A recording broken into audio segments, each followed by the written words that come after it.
We've all been there. We've all felt it. A little smarter, a little more athletic, a little better looking, in a little bit better shape, a little more righteous than someone else, a friend, relative, co-worker, or even a perfect stranger. There will always be something we're better at than someone else, and that's fine. There's no harm there. The problem comes when our little bit smarter, little bit more skilled, little bit more beautiful, little bit more Christ-following makes us feel superior, more important, more worthy. Just a little bit. But even if it's just a little bit, it's pride, and God rejects our pride. We all want to feel important, however, that desire can turn into pride. The irony with pride is that no matter how good we think we are nothing without the love and blood of the Christ.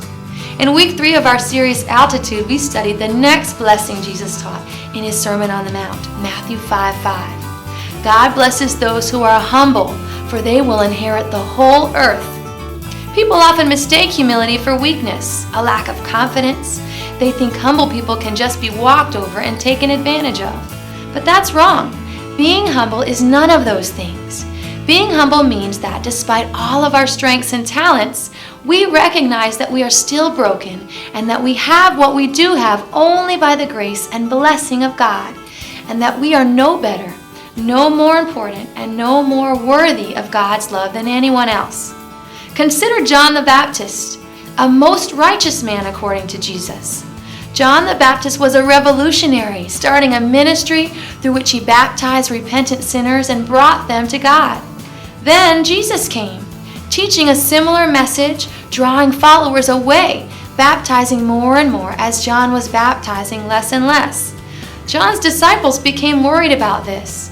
In John 3:26 we read, "So John's disciples came to him and they said, 'Rabbi, the man you met on the other side of the Jordan River, the one you identified as the Messiah, well, he's also baptizing people, and everybody is going to him instead of coming to us.'" Most of us would have felt the exact same way. John, on the other hand, was humble. The passage continues. John replied, "No one can receive anything unless God gives it from heaven. You yourselves know how plainly I told you, I am not the Messiah. I am only here to prepare the way for him. He must become greater and greater, and I must become less and less." Wow. What a great example for all of us if we can learn to be humble as John the Baptist was. Join us this weekend as we continue with week 4 of our series Altitude. We love you guys. Have a wonderful week. God bless you, and see you here this weekend.